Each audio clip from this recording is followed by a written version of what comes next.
something new, so hopefully This is great. goes well. Go for it. Well, then sit back a little bit. Don't lean so far All right, forward. Maybe sounds so. good. Whoa. I mean, I'm just very invested into Yeah, I this, know. what's going to come. Looks better when you sit back. Rolling. And we're Well, rolling. cool. Well, if you want to start all right, let's do it, guys. Okay, here we go. If you just want, for the generics, just talk a little bit about your characters to begin with. I play Warren Lipka, who is he is going to the University of Kentucky under a soccer scholarship, and he's kind of following his father's footsteps, but also sort of seeing that he doesn't quite want to be his father and isn't feeling like this is the life that he wanted, and doesn't feel like he's doing anything special or exciting with his life. So I think he feels a little numb and depressed and wants to do something interesting. And his friend Spencer comes to him and tells him that there's this special collections section of his library at Transit University that is basically unguarded. And it basically gives him this harebrained idea that maybe he could steal them and then sell them, and sort of recruits Chaz, who you play, and Mr. Black, who is played by Jared. Eric is his name. It's been a while. But yeah, it's been a while. All right, sorry, you go ahead. I play Chaz. He's like the last to join the group. I think he's like the most straight and narrow of the group, and he's the most financially driven with it. I don't think he would have taken part in this if it didn't seem like it had such a big reward, money-wise. But he's also the character that kind of tenses up and calls shenanigans at the sight of any mistake. So I think he tries to keep the boat afloat up to his standards throughout the journey too. That's very true.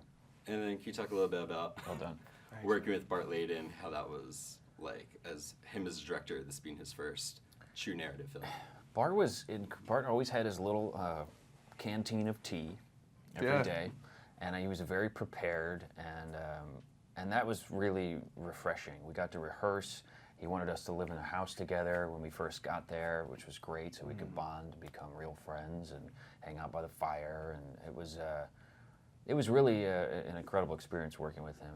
Like I said, he was really prepared and just knew what the hell he wanted. And it was really scary because, I didn't know if this whole going back and forth between the real people and us was going to work, because usually it's similar to an I, Tanya situation where the actors are talking to the camera.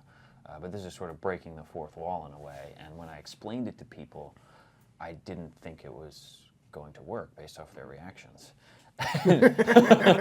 But reading the script, I love that fact. And then also, now that I've seen the film, I'm blown away and pleasantly surprised by how seamlessly it is edited and how effective it is in creating that much more of a visceral reaction, because it is that much more real and you do believe them. And it's not based on a true story, it is a true story, and you hear it right from their mouths, which makes it that much more affecting. Yeah, working with him, it was awesome. I'd never worked with like a documentary filmmaker before, and I think given the fact that he works mainly with real people in real situations and trying to get the truth out of them and make them feel comfortable while they're going to these places and feeling vulnerable on camera, that really bled well into this experience, even in the audition process. Because I remember sending tapes over, and he would talk to me through it, and he'd say, in this scene, even don't worry about being too big, don't worry about how you look. He's like, as long as it feels real, just go with that. And that's the same thing that we had on set. I feel like he just wanted like as authentic of an experience as we could all create together. So like in certain scenes in the van when we're all paranoid and our hearts are beating, right before we shot that, we're like running around. Yeah. We're running around. It's exhausting. Like doing laps, like jumping jacks, push-ups, like getting our breath up, getting our heart rate up, and it was the first time I'd ever gotten to do anything like that. So it was refreshing working with him. Cool. And then to jump back on something that you kind of both touched on, finding the truth. This film, one of the things about it is that it shows that there's always somewhat of fiction and truth. So as an actor, when you're trying to find the truth of your character, how was that like on this film when there's so many different conflicting, or not conflicting, but maybe slightly altered versions? Did you go? Well, by that's what your you know, character- that sort of gave us a license to decide sort of what we thought in a way, because you listen to Warren's tapes and you talk with him a little bit and you hear what his side of the story is, and then you listen to Eric and Jazz and Spencer and you get a feel for each person's side of the story, and there's definitely all similar things, but there's definitely some stuff that's a little different. And so in the stuff that's a little different, it sort of gives you this sort of creative license to sort of create it how you think it would be or how you wanted it to be, or your reason why in that moment, which is pretty liberating, and it was pretty fun to do.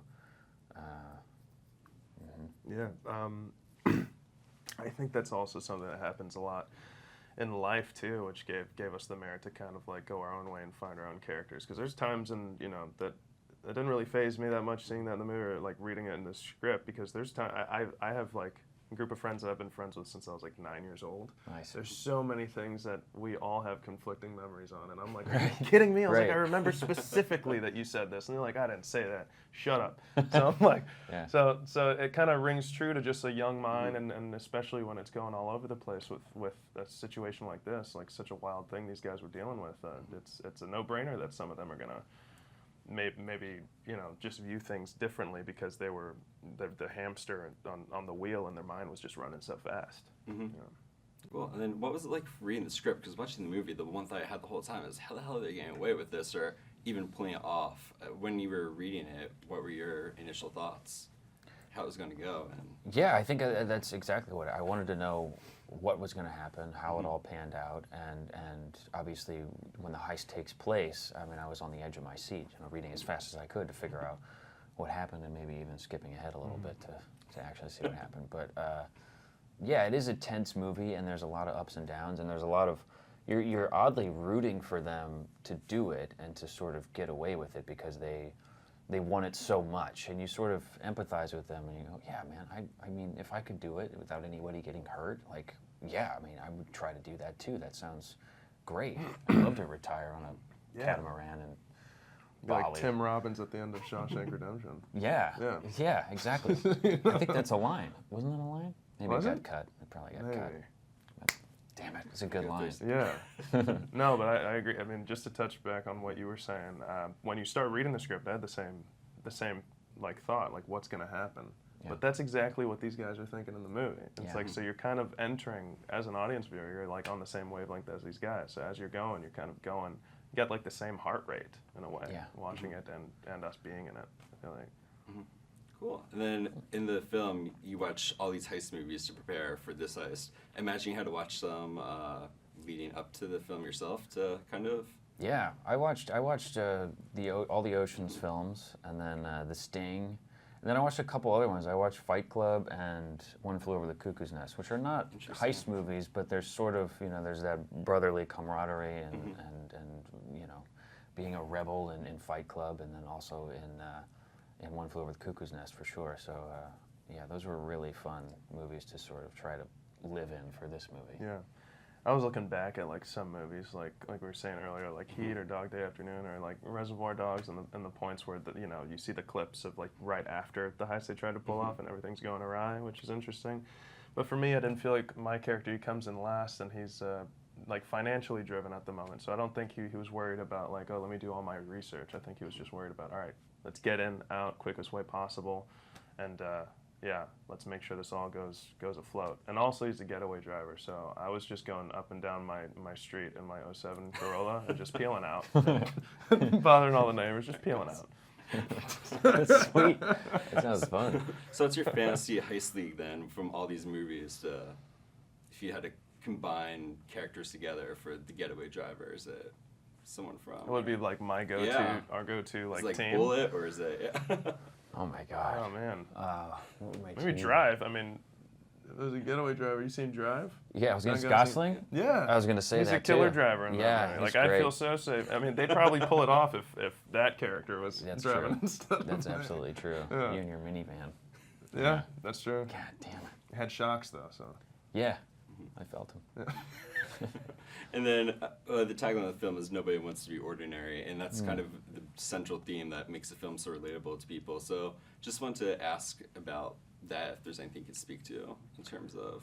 Well, yeah, I think that is the one of the main reasons, at least why I think Warren was doing it, but also the other guys to some degree too, is that you're told that you're going to have this life, you're told that you're special, and yet you feel like you're kind of doing what everybody else is doing. And I think they wanted to do something special, and they wanted to do something different, and they kind of wanted to do it in an easy, quick way, and not really work for it, which is something that somebody special in the film says. So, yeah, it's definitely that is driving them to do this. Yeah, and I feel like that's a similar thing that a lot of kids these days go through with all like the expedited information that reaches your doorstep, whether it's through Twitter or something. You kind of think, oh, there's a point A to point B, but you teleport there. You don't actually have to run. You know what I mean? So that's probably like, I feel like the mindset they were in, like a shortcut to somewhere nice. Yeah, cool. Which would be great. Right, and then in the film you have the old man the old man disguises. So you're unseen. I mean, as actors, and like, do you ever want to use that trick in real life or anything? Yeah, why not? I mean, it's so fun. I mean, like that was a really fun day for me. I got to, I had to wear the makeup a lot actually throughout that film. I don't know why. You had like the most. I had it put on so many times. I don't know how or why. It's only in a little bit of the movie. But then at the end, when I had to do it myself, I knew exactly what to do because I've been watching him do it and feel it. So it was kind of fun to do it. And then, yeah, you're walking around, you wonder what you can get away with. Yeah. Made you want to do, was it Bad Grandpa? Yeah. Yeah. Maybe we want to go a little in that area. That would actually be a really cool like promotional thing if we all got together, got back in the thing. We go like to a supermarket. What are we thinking? We're sitting here in a black room. Just trying to during lunch, we're gonna grab it out and such a good idea. Let's go, do guys. round 2 Go. Bring the camera. All right. Well, unless you guys want to give me any exclusives for my debut interview, otherwise, I think we're all set for. No, you killed that. Oh, yeah, man. cool. I think you Thanks got so a much.